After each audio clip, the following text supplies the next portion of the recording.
जय हिंद साथियों, जैसा कि आप लोग का ये डिस्कशन वीडियो जो चल रही है, इसका होमवर्क आपको टेलीग्राम चैनल पर दे दिया जाता है। तो अब तक आप लोग टेलीग्राम को ज्वाइन नहीं किए हैं तो टेलीग्राम को भी ज्वाइन कर लीजिए। और इसके बाद भी आप लोग को डेली ग्रुप डिस्कशन का वीडियो इस चैनल पे के माध्यम से मिल जाएगी।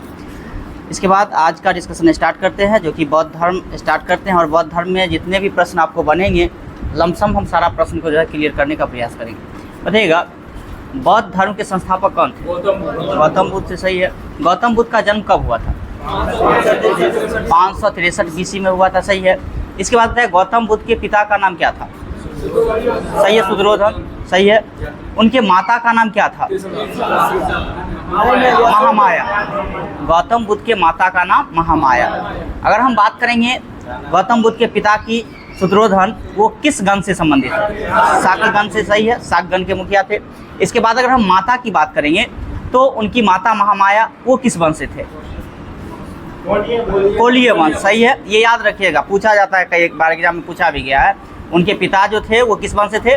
शाक्य गण के मुखिया थे। और इसके बाद उनकी माता की बात करेंगे तो कोलीय हो जाएंगे, सही है, कोलीय वंश हो जाएंगे। इसके बाद बताइएगा, गौतम बुद्ध की पत्नी का क्या नाम था? यशोधरा। हाँ, उनके पत्नी का नाम यशोधरा हो गए।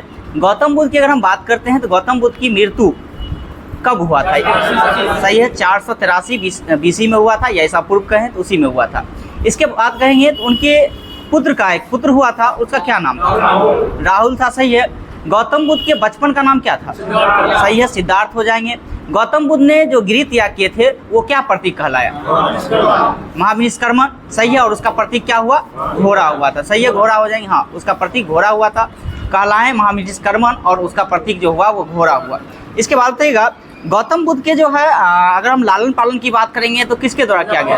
प्रजापति गौतमी के द्वारा। हालांकि कहा जाता है गौतम बुद्ध के 6ठे दिन बाद ही, जब जन्म लिए उसके 6ठे दिन बाद ही, कहीं कहीं 8वें दिन भी लिखता है, तो 6ठे दिन के बाद ही जो है उनकी माँ की जो है मृत्यु हो जाती है, यानी महामाया की मृत्यु हो जाती है। इसके बाद गौतम बुद्ध के ऊपर जो है कई सारे आरोप लगते हैं कि ये बच्चा जो है मतलब बेकार है, ये बच्चा का संस्कार खराब होगा, ये होगा, वो होगा। तो उनके पिताजी जो थे शुद्धोधन, वो सारे जो है सो उस राज्य के या उसके आस पड़ोस के जो देश थे उसके जो ब्राह्मण लोग थे या जो विद्वान हुआ करते थे, उन लोग को जो अपने दरबार में बुलाए। कई सारे राजा भी आए थे, तो जिसमें से गौतम बुद्ध के बारे में पूछे थे कि गौतम बुद्ध क्या बनेगा आगे चल के, ये क्या हो सकता है, क्योंकि बहुत दिनों के बाद उनको एक पुत्र की प्राप्ति हुआ था। तो किस ऋषि ने ये बताए थे, या तो ये एक राजा बनेंगे या तो एक ये सन्यासी बनेंगे। कौन से ऐसे मुनि थे, ऋषभ मुनि थे, जिसने बताए थे इस बात को? अशरथ मुनि। अशरथ मुनि के द्वारा ये बात बताया गया था। अशरथ मुनि के द्वारा जो है, कहीं कहीं असिध मुनि भी लिखा रहेगा, तो इसमें घबराने की बात नहीं। अशरथ मुनि या असिध मुनि, यही चीज़ है। तो उनके द्वारा बताया गया था ये जो है एक दिन या तो सन्यासी बनेगा, नहीं तो एक दिन राजा बनेगा। जैसे ही राजा का नाम लिए कहें बस रहने दीजिए, लेकिन फिर तो सुन लीजिए, सन्यासी भी बन सकते हैं। हालांकि कई सारे उसके उपाय भी बताए थे, आप लोग पढ़े भी होंगे। जो कई सारे उपाय हम कहानी के तौर पर अगर देखने का प्रयास करेंगे तो कहे सन्यासी तभी नहीं बन सकता है जब इसे कभी भी दुख की प्राप्ति नहीं होगी, या कभी भी उसके सामने दुख नहीं आएगा। तभी वो सन्यासी नहीं बन सकता है जब अपने आसपास के चीज़ों को मुरझाया हुआ देखेगा, तब जाकर के जो वो सन्यासी नहीं बन सकता है, राजा बन सकता है। तो ऐसा कहा जाता है उनके पिता यानी शुद्धोधन जो है अपने महल के आसपास 4 महल उसको रहने के लिए बनाए थे। और चारों महल में जो है, और ऐसा भी था जो कोई भी जो है बूढ़े व्यक्ति उनकी सेवा सत्कार में नहीं रह सकते थे, एकदम हट्ठा कट्ठा व्यक्ति रहा करते थे गौतम बुद्ध के जो है सेवा में। तो आप कहानी में सुने होंगे, एक दिन की बात है, उनको जो है एक आमंत्रण पे बुलाया गया था। और आमंत्रण पे बुलाने के लिए गौतम बुद्ध जब गए थे रास्ते में, तो सबसे पहले वो किसको देखे थे? एक बूढ़े व्यक्ति को देख लिए थे। हाँ, एक बूढ़े व्यक्ति को देख लिए थे। और अगर हम बात करेंगे गौतम बुद्ध के जो है सारथी जो था, सारथी का क्या नाम था उनका? और उनके घोड़ा का नाम कंथक, सही है। तो वो अपने सारथी यानी चन्ना से कहते हैं घोड़ा रोकिए, जो अपना है रथ रोकिए। रथ रोकने के बाद जो है वो पूछते हैं कि ये क्या है? हाँ, तो बताते हैं ये बूढ़े व्यक्ति हैं। तो बोले वो जो है, क्या हम भी एक दिन बूढ़े हो जाएंगे? तो महाराज सब एक दिन होगा। तो ये सब बातें था। हालांकि जो क्वेश्चन बनने लायक है उस पर हम पूछने का प्रयास करेंगे, वो कहानी के तौर पर है। इसके बाद बताइएगा, उनके लालन पालन तो आपका प्रजापति गौतमी के द्वारा किया गया। और पहली महिला शिष्य की अगर हम बात करेंगे तो कौन थे? सही है, प्रजापति गौतमी ही हो जाएंगे, प्रजापति गौतमी ही हो जाएंगे, सही है। इनके आध्यात्मिक गुरु कौन हुए थे? सही है, अलार कलाम हो जाएंगे। इसके बाद हम एक बात बताए थे, जो किसके हाथ से जो है ये खीर खाया करते थे? गौतम बुद्ध जो है जब बौद्ध गया में जो है ज्ञान की प्राप्ति के लिए बैठते थे तो उससे पहले वो खीर खा करके बैठा करते थे। ये क्वेश्चन पूछा गया है, इसलिए हम इस पे जोर देते हैं। सुजाता नामक जो है लेडीज के द्वारा जो है वो खीर खाते थे डेली, और वो सुजाता जो जगह सूर्य उपासना के दरमियान जो वहाँ पे डेली आया करती थी। हालांकि गौतम बुद्ध जो है उनको भी एक गुरु मानते हैं, क्योंकि मध्यम मार्ग की दृष्टि उन्होंने ही दिखाए थे। इसके बाद बताएगा, अगर हम बात करेंगे इनके चचेरे भाई का क्या नाम था? गौतम बुद्ध के चचेरे भाई का क्या नाम था? सही है, देवदत्त। हालांकि देवदत्त से कभी कभी चिढ़े भी रहते थे, क्योंकि देवदत्त एक राजा के रूप में थे और ये सन्यासी के रूप में थे। इसके बाद बताएगा, अगर हम बात करेंगे इनका कुल क्या था, तो शाक, हाँ शाक हो जाएंगे। सही है, शाक हो जाएंगे। इनका जन्म का प्रतीक क्या कहलाया? सही है, कमल या सांठ, हाँ, या कई आपको हाथी भी देगा, तो इस बात से घबराना भी नहीं है, कमल, सांठ और हाथी। इसके बाद बताएगा, गिरित या की बात करेंगे तो अभी जस्ट बताए थे घोड़ा प्रतीक हुआ। सही, और क्या कहलाया? सही है, महाविश्वकर्मन हो जाएगा। ज्ञान की प्राप्ति निर्वाण ना, ज्ञान की प्राप्ति निर्वाण कहलाया, यानी बोधि वृक्ष निर्वाण का मतलब ही है ज्ञान की प्राप्ति। सही है। इसके बाद प्रथम उपदेश की बात करते हैं। प्रथम उपदेश जो है ये कहाँ में दिए थे? सारनाथ में। और ये क्या कहलाया? धर्मचक्र प्रवर्तक कहलाया। सही है। इसके बाद मृत्यु की बात करेंगे तो महापरिनिर्वाण या स्तूप आप कह सकते हैं, स्तूप, महापरिनिर्वाण, ये सब कह सकते हैं। इसके बाद बताना है, जो ये गौतम बुद्ध जो है कितने वर्ष की अवस्था में गिरि त्याग किए थे? सही है, 29 वर्ष की अवस्था में। और ज्ञान की प्राप्ति कब हुआ? सीधे 35 वर्ष की अवस्था में, यानी 6 वर्ष कठिन तपस्या करने के बाद जो है ज्ञान की प्राप्ति हुआ था। सारनाथ में जो प्रथम उपदेश दिए थे, इसमें से कौन कौन से चीज़ों को बताए थे? कौन सा ऐसे 4 आर्यवर्त को जो है उन्होंने बताने का प्रयास किया? सबसे पहले तो ये बताए थे, संसार दुखों से भरा है ना, संसार दुखों से भरा है, और दुख का मेन कारण तृष्णा है। तृष्णा का मतलब इच्छा होता, हाँ, लोभ, वही इच्छा, लोभ आप कह सकते हैं। जो दुख का मेन कारण है वो तृष्णा है। इसके बाद बताए थे, जो कष्ट को या दुख को दूर किया जा सकता है। इसके बाद एक और बताए थे, अष्टांगिक मार्ग से दुख को दूर किया जा सकता है। ये 4 उपदेश जो है सारनाथ में इन्होंने देने का प्रयास किए थे और दिए भी थे, जिसमें बताना है अष्टांगिक मार्ग, जो आप देखे होंगे, सम्यक ज्ञान है, सम्यक आचरण है, हाँ, इस प्रकार की चीज़। जिसमें बताना है सम्यक का मतलब क्या था? सम्यक मीनिंग क्या? सम्यक कर्म हो गया, सम्यक ज्ञान हो गया, तो क्या सम्यक का मतलब सही, सटीकता के साथ। हाँ, अब जैसे सम्यक कर्म ही, यानी आप कर्म करें तो सही कर्म करने का प्रयास करें, तो आपको जो है कष्ट से आप जो है छुटकारा पा सकते हैं। इसके बाद भी था एक सम्यक संकल्प, तो आप जो भी संकल्प ले, सही संकल्प ले, ये नहीं कीजिए अभी ले लिए जो खूब अच्छा तैयारी करेंगे, कल हो के बाद खत्म, तो ऐसा नहीं है। ये सब चीज़ें था। इसके बाद सम्यक व्यायाम भी था, हाँ, यानी मेडिटेशन, इसके तहत भी जो है आप जो है दुख को दूर कर सकते हैं, ये सब भी था। तो टोटल 8 हम बोल देते हैं। सम्यक कर्म है, सम्यक आजीवक है, सम्यक व्यायाम है, इसके बाद सम्यक स्मृति है, सम्यक समाधि है, और सम्यक दृष्टि है, सम्यक वाणी है, और सम्यक संकल्प है। तो आप समझ सकते हैं सम्यक कर्म का मतलब सही कर्म करना। इसके बाद आपका सम्यक आजीविका, तो यानी आप आजीविका से समझ सकते हैं। इसके बाद है सम्यक व्यायाम, यानी मेडिटेशन, या सही से व्यायाम करिए, हाँ, इससे भी जो है आपको दुख दूर हो सकता है। इसके बाद था सम्यक स्मृति, यानी सही सोच, आपका सही सोच होना चाहिए। इसके बाद था सम्यक दृष्टि, यानी आपका दिखना जो है, या आप जो देखते हैं वो चीज़ आपको सटीकता के साथ देखनी चाहिए, सही चीज़ देखनी चाहिए। इसके बाद सम्यक वाणी, यानी आप सही बोलने का प्रयास करें। और एक आपका था सम्यक संकल्प, जो आप जो संकल्प लेते हैं वो संकल्प आपका सही होना चाहिए। इसके बाद अगर हम बात करते हैं, गौतम बुद्ध ने सर्वाधिक उपदेश को लेकर के कहाँ में दिए? सही है, श्रावस्ती किस राज्य में है? उत्तर प्रदेश में। ये सही है, उत्तर प्रदेश हो जाएंगे। इसके बाद बताएगा, महापरिनिर्वाण मंदिर जो है कहाँ स्थित है? महापरिनिर्वाण मंदिर कुशीनगर में महापरिनिर्वाण हुआ था, तो आप याद कर सकते हैं, कुशीनगर में ही है। सही है। महाबोधि मंदिर पूछे तो बोध गया, महाबोधि बौद्ध मंदिर की बात करें तो बोध गया में है। सही है। इसके बाद बताएगा, इनके कई सारे अन्य नाम हुए। कौन कौन से इनके अन्य नाम थे? सही है, आप बोल सकते हैं, सिद्धार्थ तो एक थे ही, इसके बाद गौतम भी थे, हाँ, सिद्धार्थ हो जाएंगे, गौतम हो जाएंगे, शाक्यमुनि हो जाएंगे। एक तथागत भी था इनका नाम, तथागत भी इनका नाम था।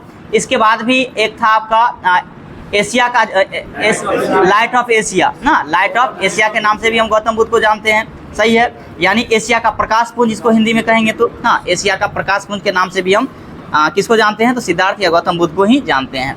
इसके बाद बताइएगा, बुद्ध की मृत्यु के पश्चात जो है 4 बौद्ध सभाएं हुआ था ना। पहली बौद्ध सभा का आयोजन कब कहाँ, सही है, 483 BC में हुआ था। और कहाँ में हुआ था, वैशाली नहीं, राजगिरी में हुआ था। राजगिरी में पहला बौद्ध संगीति 483 BC में हुआ था और राजगिरी में हुआ था। इसकी अध्यक्षता किसके द्वारा किया जा रहा था, महाकश्यप के द्वारा। महाकश्यप के द्वारा अध्यक्षता किया जा रहा था। और किसके शासन काल में हुआ था, अजातशत्रु के शासन काल में हुआ था। सही है, अजातशत्रु किनके पुत्र थे, बिंबिसार के पुत्र थे। सही है, बिंबिसार के पुत्र अजातशत्रु थे। सही है, जो कि हर्यक वंश से संबंधित थे। इसके बाद अगर हम बात करें दूसरे बौद्ध संगीति का आयोजन कब हुआ था, 383 BC में हुआ था। और किसकी कहाँ हुआ था, वैशाली में हुआ था। किसकी अध्यक्षता में हुआ था, अध्यक्षता पूछ रहे हैं, सभाकामी। सही है, सभाकामी की अध्यक्षता में हुआ था। और किसके शासन काल में हुआ था, तो कालाशोक के शासन काल में हुआ था। कालाशोक के पिता का क्या नाम था, शिशुनाग, जो कि नागवंश के संस्थापक ही थे। शिशुनाग, उन्हीं के पुत्र हुए थे कालाशोक। इन्होंने बौद्ध धर्म को स्वीकार किए थे। इसके बाद अगर हम बात करेंगे तीसरे बौद्ध संगीति को लेकर के, तो तीसरे बौद्ध संगीति कब हुआ था, सही है, 250 BC। कहीं कहीं आपको 252 BC भी देखने के लिए मिल सकता है। तो 250 BC आप रखेंगे। ये कहाँ में हुआ था, पाटलिपुत्र में हुआ था। सही है। इसके बाद अगर हम बात करें किसके शासन काल में हुआ था, अशोक के शासन काल में हुआ था। इसके बाद अगर हम बात करेंगे इसकी अध्यक्षता किसके द्वारा किया गया, सही है, मेघलीपुत्र तीसरे के द्वारा अध्यक्षता किया गया था। चतुर्थ बौद्ध संगीति का आयोजन कब हुआ था, सही है, 98 BC में कह सकते हैं, या 100 BC नहीं, AD आप कहेंगे, यानी 98 AD कहें या 100 AD कहें, उसी के लमसम में देता है।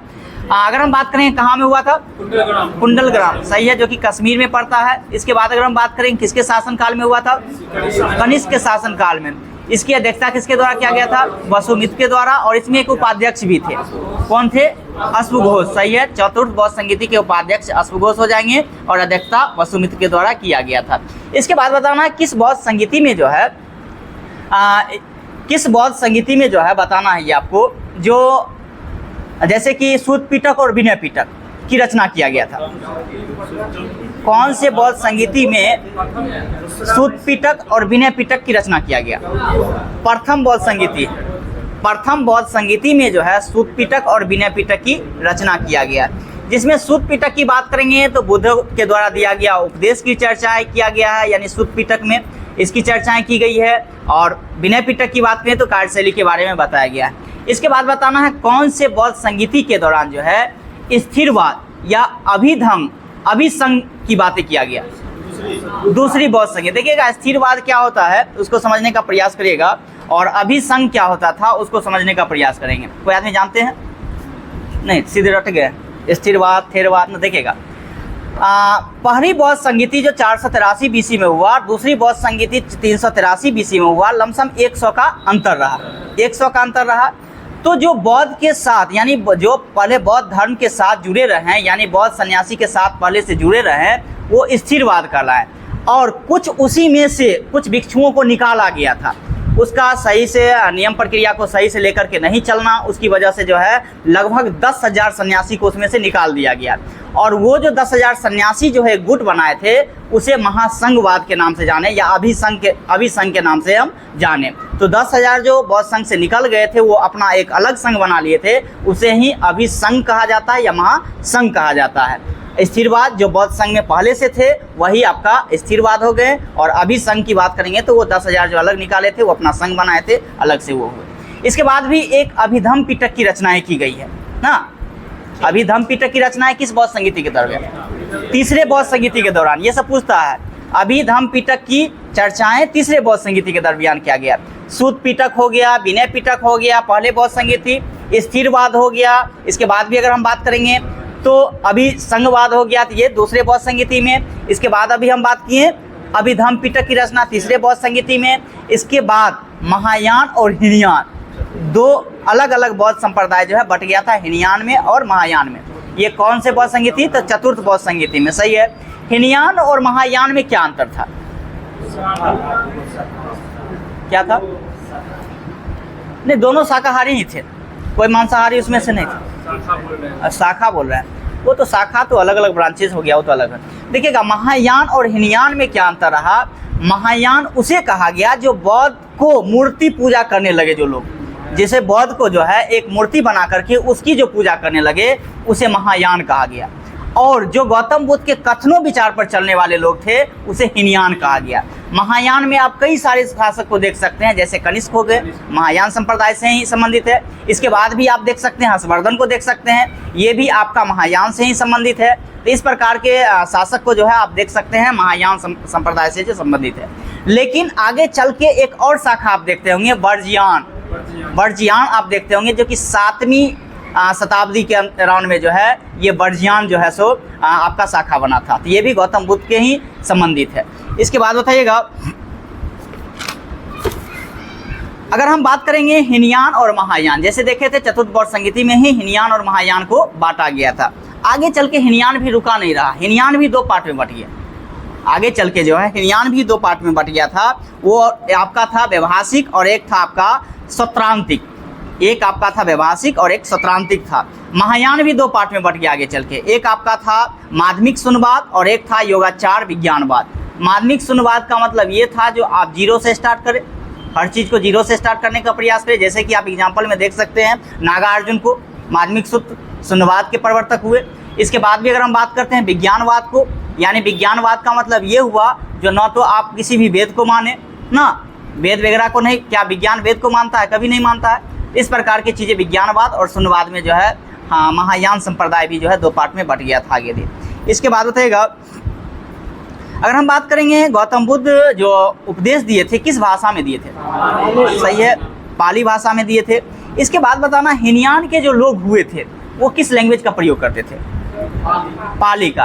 और महायान के पाली के साथ साथ संस्कृत भी यूज करना प्रयोग कर दिए थे। पाली के साथ साथ जो है संस्कृत भी जो लैंग्वेज वो प्रयोग कर दिए थे। तो एक चीज़ आपको कंडीशन ऐसा लग रहा होगा, जो हम उत्तर पीरियड काल में देख रहे थे, जो चीज़ें ब्राह्मणों सर्वोपरि बन गया था और वेद वगैरह को लेकर के या यज्ञ वगैरह को लेकर के वो उसी प्रकार फिर से तो वही चीज़ आने लगा। यानी बौद्ध यही कहे थे कि हमें कभी भी मूर्ति पूजा के रूप में कभी पूजा नहीं करना, लेकिन लोग माने नहीं, बाद में उनकी इस प्रकार की पूजा होने लगा। तो गौतम यानी बौद्ध धर्म के पतन का एक कारण आप ये भी देख सकते हैं। आप अगर कारण अगर पूछा जाए जो बौद्ध धर्म के पतन का क्या कारण हो सकता है, तो एक ये भी कारण हो सकता है मूर्ति पूजा। तो इसके बाद बताना है आपको, अगर हम बात करें महायान, तो महायान बताए थे जो साहित्य हुआ करता था ज़्यादातर संस्कृत भाषा में लिखा जाता था, ज़्यादातर संस्कृत भाषा में ही उसका लिखा जाता था। इसके बाद बताइएगा, प्रसिद्ध बोधिसत्व की अवधारणा महायान से है या हीनयान से? सही है, महायान शाखा से ही संबंधित है। सही है। बोधिसत्व क्या होता था? बोधिसत्व का मतलब क्या था? बौद्ध के रूप में मतलब जो है ना, यानी बौद्ध धर्म को प्राप्ति करना होता है। अपने मोक्ष प्राप्ति करने के दरमियान किसी दूसरे की मोक्ष प्राप्ति में सहायता करना, ये आपका बोधिसत्व का जो है अवधारणा, ये है इसका मीनिंग। इसके बाद बताइएगा, गौतम बुद्ध ने अपो दीपो भव का जो है एक एग्जाम्पल दिए थे, इसका मतलब क्या था? अपो दीपो भव, अपना दीपक स्वयं जलाइए, अपना दीपक जो है स्वयं जलाइए, ये बात था। जैसे कि गौतम बुद्ध का एक कहानी है, जो कहानी नहीं हकीकत ही था, जो कि आपको लिखा भी गया है। उनके जो शिष्य थे, आनंद का नाम आप लोग सुने होंगे, उनके प्रसिद्ध शिष्य थे ना। तो आनंद हालांकि उम्र में वो बड़े थे, गौतम बुद्ध से जो है आनंद लगते तो चचेरे भाई ही, लेकिन वो उम्र में बड़े थे। तो आनंद जो है हालांकि वो जानते थे जो गौतम बुद्ध भगवान में ज़्यादातर बिलीव नहीं करते, लेकिन सुबह सुबह की बातें हैं, वो आनंद जो है गौतम बुद्ध को कहते हैं जो इस पृथ्वी में भगवान नहीं है, जानबूझ के बोलते हैं, जो आखिर में उसका उत्तर क्या मिलता है। तो गौतम बुद्ध ने इस बात को कहा, कैसे भगवान नहीं?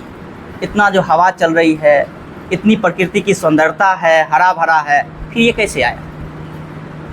तो भाई वो विचित्र हो गए, कभी कहते हैं ये भगवान है, कभी कहते हैं नहीं है।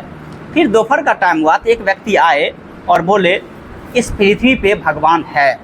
उस जगह आनंद भी थे, बोले कैसे भगवान है, कहाँ भगवान है?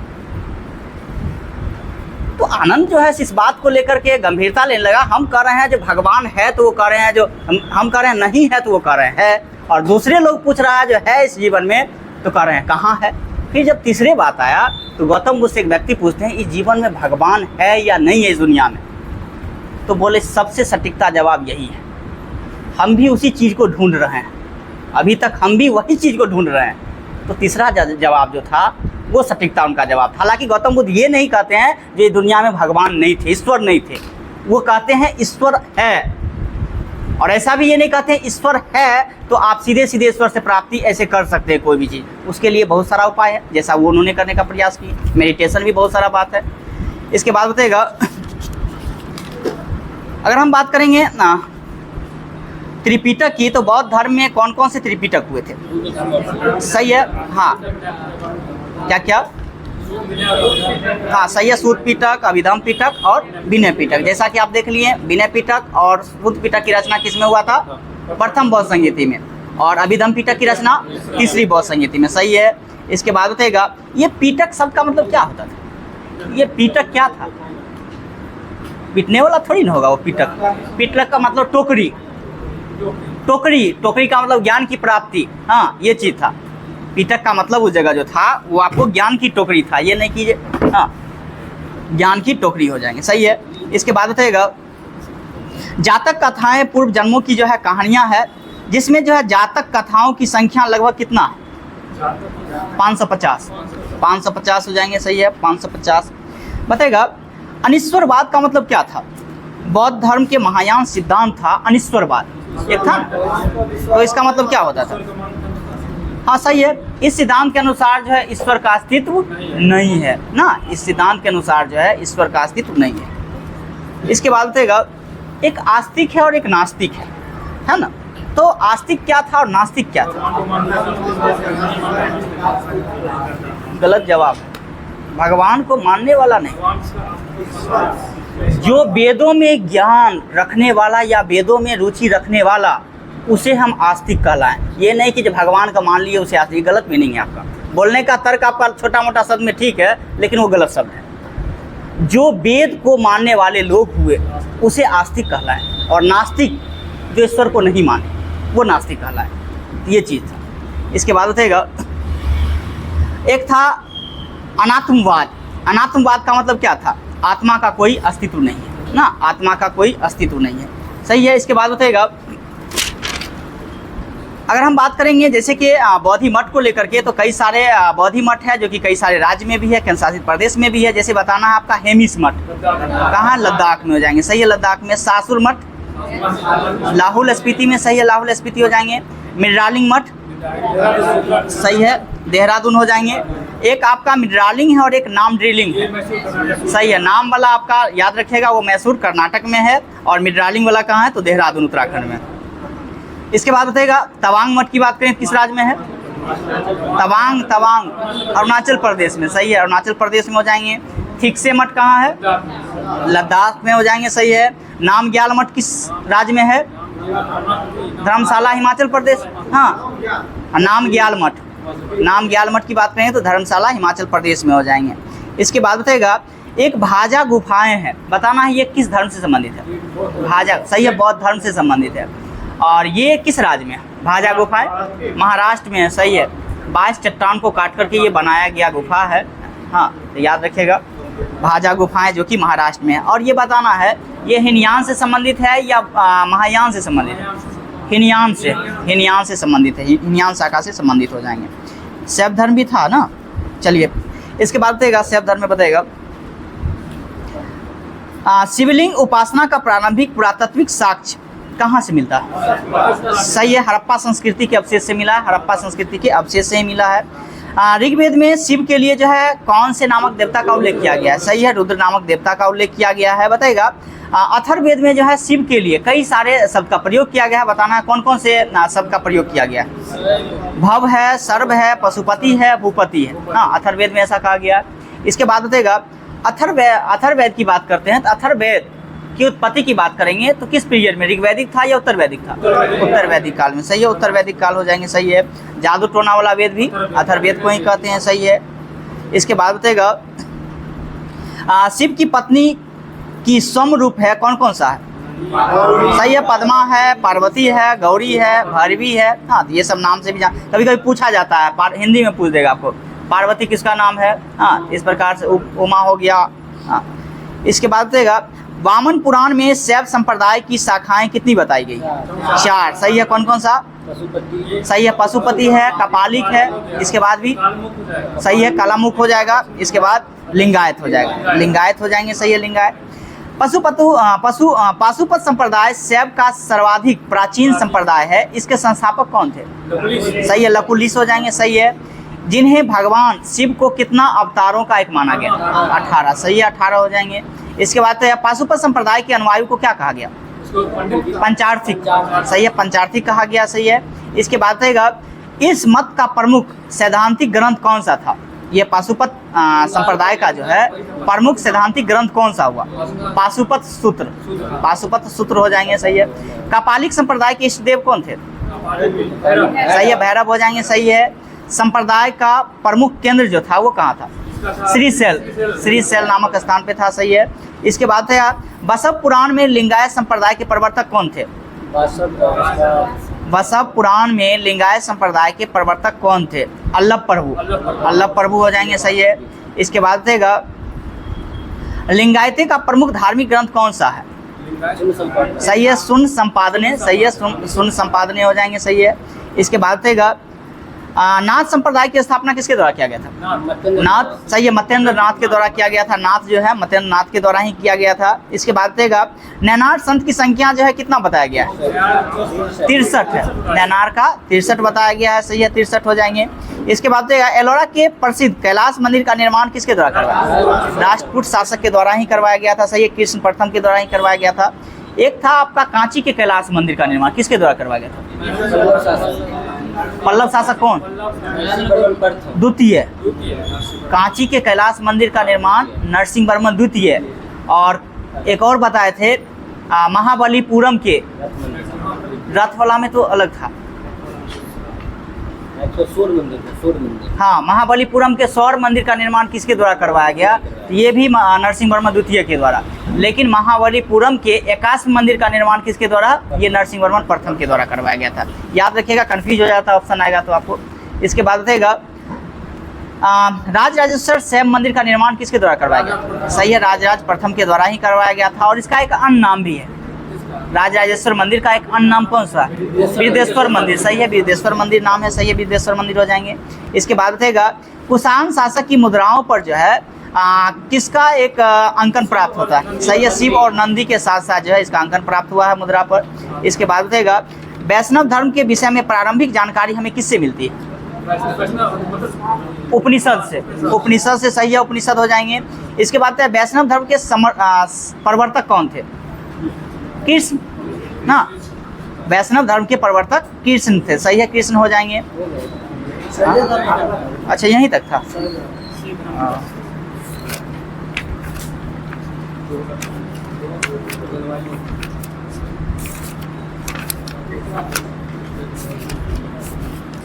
इसमें कहाँ था? अच्छा,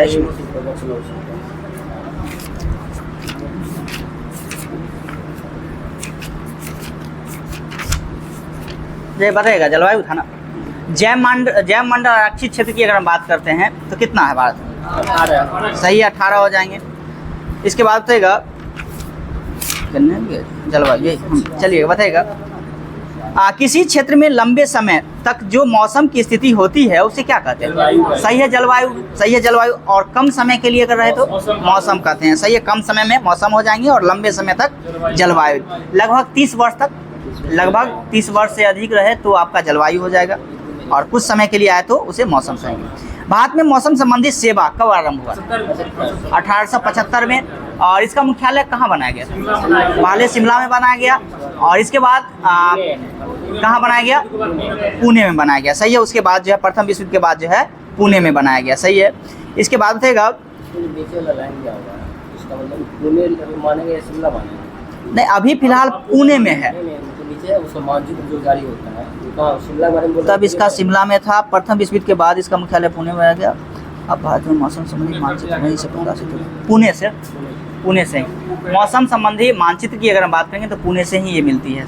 इसके बाद देगा हालांकि उत्तर में भारत जो है, भारत के उत्तर में हिमालय है और दक्षिण में हिंद महासागर। इस कारण से जो है भारत को क्या कहा, भारत को क्या कहा गया, पृथ्वी के गोद में बसा हुआ देश, प्रकृति के गोद में बसा हुआ देश है। हाँ, इस प्रकार से आप देख सकते हैं।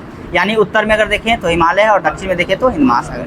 मानसूनी पवनों द्वारा समय समय पर अपनी दिशा पूर्णतः बदल लेने के कारण भारत में कितने प्रकार के चक्रवात पाए जाते हैं? चार जो है, 4 ऋतु चक्रवात होगा, चक्रवात तो अलग चीज़ें है, पाई जाती है। जैसे बताना है शीत ऋतु कब से कब तक का पीरियड में होता है? 15 दिसंबर से 15 मार्च। याद रखिए दोनों डेट सेम ही है। हाँ, 15 दिसंबर है तो 15 मार्च हो जाएगा, जो कि शीत ऋतु हो जाएंगे। इसके बाद है आपका ग्रीष्म ऋतु की बात करेंगे तो कब से कब तक? सही है, तो 15 मार्च खत्म हुआ था, 16 मार्च से स्टार्ट होगा, 16 मार्च से 15 जून ना, 16 मार्च से 15 जून हो जाएंगे। इसके बाद आप बात करेंगे वर्षा ऋतु, तो वर्षा ऋतु कब से कब तक? 16 जून से 15 सितंबर। सही है, वर्षा ऋतु की बात करेंगे तो 16 जून से 15 सितंबर। और इसको तो आप याद आसानी से रख सकते हैं कि बिहार में भी मानसून इसी के लमसम में आपको आती है ना, तो 16 जून से 15 सितंबर हो जाएंगे। इसके बाद बताना है शरद ऋतु की बात करेंगे तो 16 सितंबर से 14 दिसंबर। तो अभी आप कह सकते हैं शरद ऋतु में हम लोग चल रहे हैं ना। इसके बाद रहेगा उत्तरी भारत के मैदान भागों में शीत ऋतु में जो है वर्षा किस कारण होती है? पश्चिमी विक्षोभ के कारण होता है। सही है, उसी को या तो जेट स्टीम कह सकते हैं आप। और इस वर्षा को जो राजस्थान में किस नाम से जानते हैं? मावट के नाम से जानते हैं। सही है, मावट हो जाएंगे। इसके बाद बताएगा ग्रीष्म ऋतु में असम एवं पश्चिम बंगाल राज्य में तीव्र हवाएं चलने लगती है, जिनमें गरज के साथ वर्षा होती है। इन हवाओं को पूर्वी भारत में क्या कहते हैं? नार्वेस्टर कहते हैं, और बंगाल में काल वैशाखी के नाम से। तो आपको असम वगैरह के क्षेत्र में जब आपसे पूछे तो नार्वेस्टर ही हो जाएंगे, और पश्चिम बंगाल में काल वैशाखी हो जाएंगे। और कर्नाटक में सही है, चेरी ब्लासम कहते हैं। सही है। इसके बाद और इसी को कॉफी वर्षा के नाम से भी हम जानते हैं, जो कि कर्नाटक में। इसके बाद रहेगा आम्र वर्षा के नाम से जानते हैं केरल, आम्र वर्षा के नाम से केरल में जानते हैं, और कॉफी वर्षा के नाम से कर्नाटक में जानते हैं। इसके बाद बताएगा उत्तर पश्चिम भारत के शुष्क भागों में ग्रीष्म ऋतु में चलने वाली गर्म एवं शुष्क हवाओं को क्या कहते हैं? लू। सही है, लू हो जाएंगे। वर्षा ऋतु के उत्तर पश्चिम भारत तथा पाकिस्तान के उष्ण दाब का क्षेत्र बन जाता है, जिसे क्या कहते हैं? मानसून गर्त कहते हैं। मानसून गर्त कहा जाता है, मानसून गर्त हो जाएंगे। इसके बाद रहेगा भारत में सबसे अधिक वर्षा जो है कहाँ होती है? सही है, मासीनाम मेघालय में ही होती है। हालांकि भारत नहीं, ये विश्व में ही सबसे ज़्यादा वर्षा होती है मासीनाम मेघालय में। कितना सेंटीमीटर? 1141 सेंटीमीटर। सही है, 1141 सेंटीमीटर। बताना है दक्षिण पश्चिम मानसून के कारण जो है भारत में कितना प्रतिशत लमसम वर्षा होती है? सही है, 73.7% लमसम जो है भारत में वर्षा होती है, जो कि दक्षिण पश्चिम मानसून के दरमियान ही होती है। सबसे ज़्यादा वर्षा इसी से होती है। इसके बाद रहेगा परवर्ती मानसून का काल जो है बताना है, इसमें कितना प्रतिशत वर्षा होती है? सही है, 13.3% हो जाएंगे। पूर्व मानसून काल की बात करेंगे तो 10% हो जाएंगे। और इसके बाद अगर हम बात करें शीत ऋतु या उत्तर पश्चिम मानसून के कारण 2.6%। सही है, 2.6% वर्षा होती है। इसके बाद बताएगा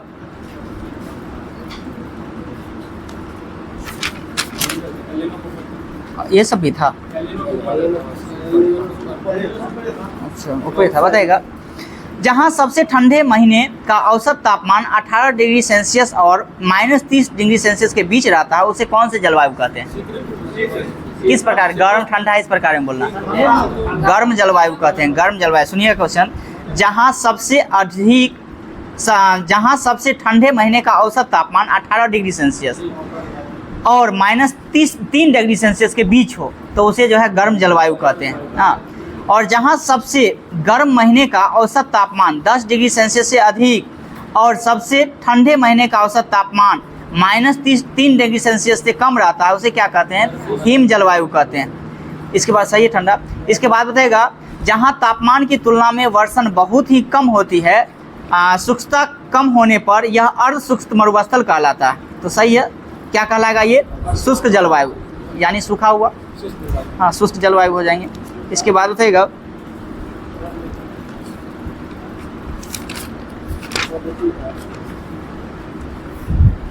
हम यहीं तक न दिए थे इसमें, इसी में था। चलिए बताएगा एक है आपका कुंचिकल जलप्रपात जो है किस नदी पर? सही है, बराही नदी पे हो जाएंगे। बड़े ही पानी, ये जलप्रपात है, ये नए लुसेंट में दिया गया, पुराना वाला में नहीं था। कहाँ है ये? ओडिशा में है। और किस नदी पे है? सही है, बुधबलंगा नदी पे। सही है, बड़े ही पानी याद रखिएगा, जो कि ओडिशा में है, ये जलप्रपात है।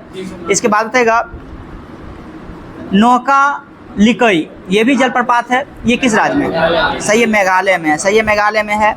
दूध सागर मांडवी नदी पे, और गोवा हो जाएंगे चुलिया चंबल नदी पे हो जाएंगे, और किस राज्य में? राजस्थान में हो जाएंगे। सही है। चित्रकूट जलप्रपात बोलना है। सही है, इंद्रावती नदी, और ये किस राज्य में है? छत्तीसगढ़ में हो जाएंगे। सही है, छत्तीसगढ़ हो जाएंगे। इसके बाद बताइएगा मौलिक अधिकार था, बताइएगा भारत का जो ये बताना है, मैग्ना कार्टा जो है किस भाग को कहते हैं? भाग 3 को कहा जाता है। मैग्ना कार्टा जो है कौन सा शब्द है? फ्रांसीसी शब्द है। सही है, फ्रांसीसी शब्द है।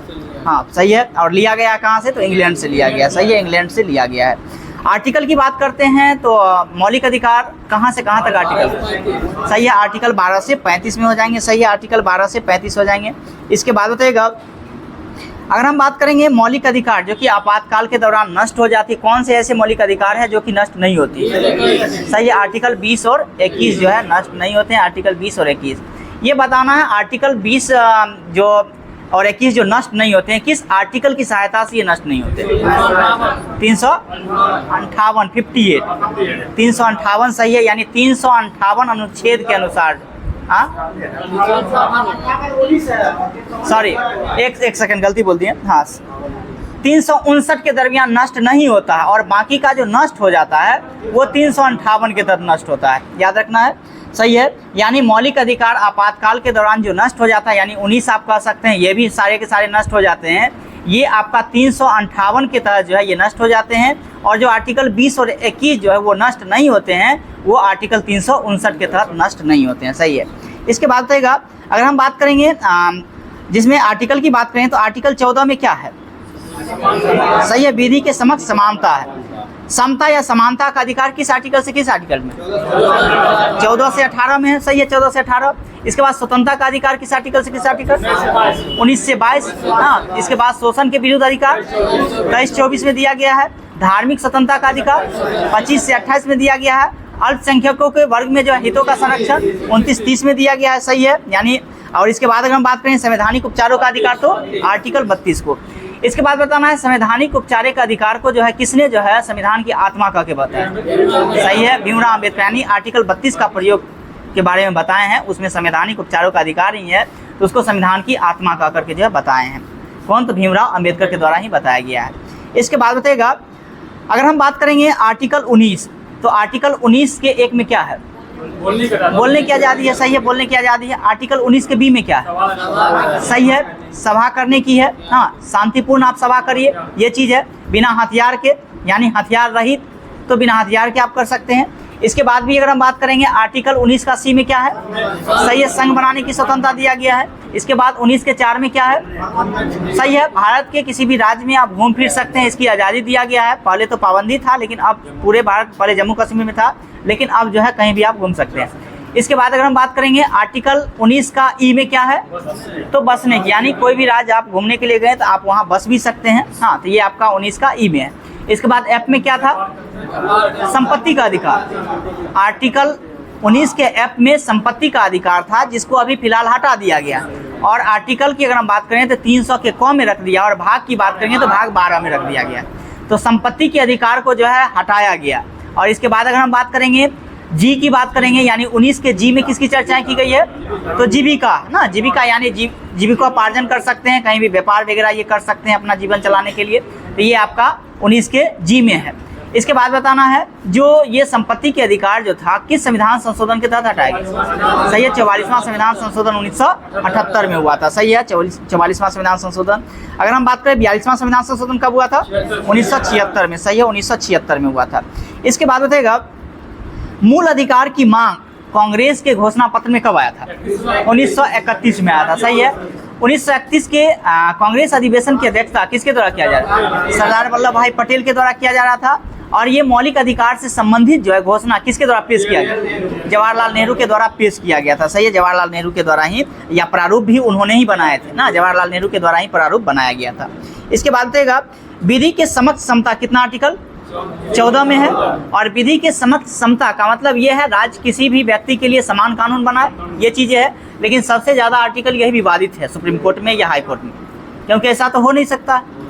आप देख सकते हैं, हाँ, हर चीज़ को अलग अलग एक सेक्शन बना दिया गया है। यानी कास्ट में भी आप जाइएगा तो SC का थाना अलग है, इसके बाद ही उनका कुछ अलग रूल है, हम लोग का कुछ अलग रूल है।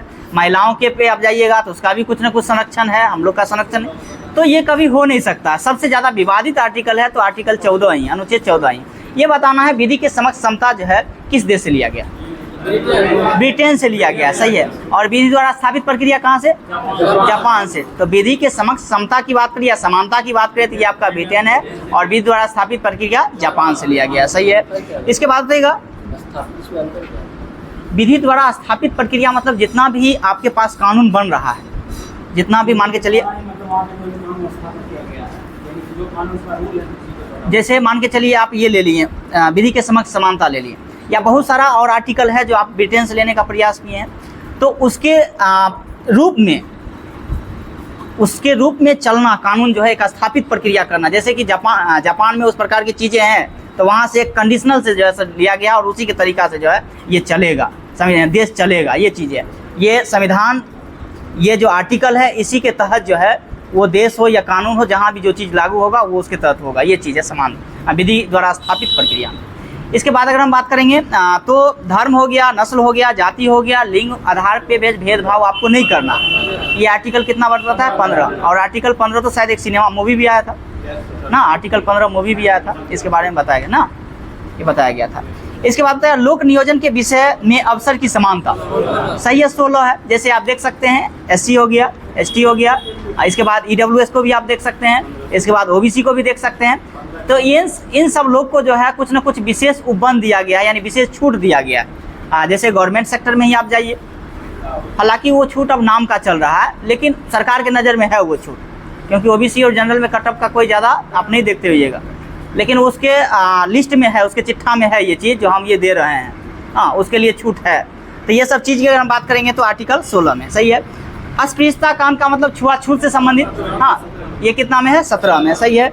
इसके बाद उपाधियों कांड की बात करेंगे तो 18 में, सही है।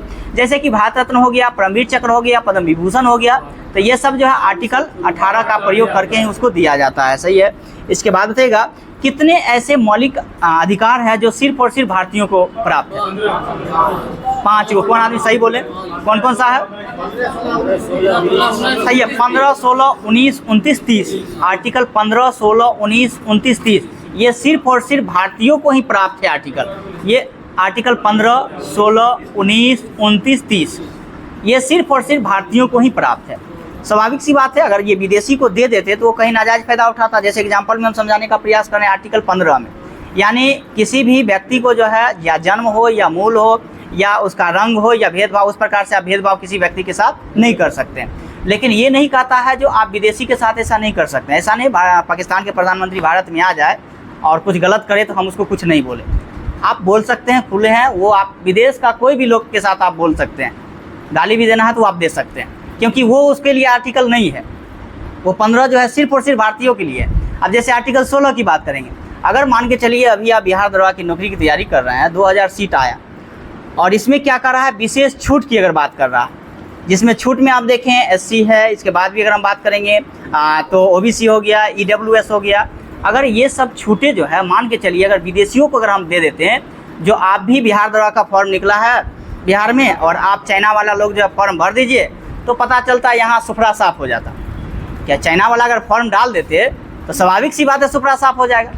तो ये सब आर्टिकल उनको नहीं दिया गया है, नहीं तो फिर दिक्कत हो जाती। तो बहुत सोच समझ के जो है आर्टिकल का प्रयोग किया गया है। इसके बाद अगर हम बात करेंगे 15, 16, 19, अब 19 में भी देखिए बोलने की आज़ादी है, घूमने फिरने की आज़ादी है। अगर आप उनको दे देते तो कोई अलग जो है भारत के राष्ट्रपति या प्रधानमंत्री आकर के कुछ बोल करके यहाँ चल जाते उल्टा सीधा, फिर भी हम उसको कुछ नहीं करते, क्योंकि उनको भी हम बोलने का आज़ादी दिए थे।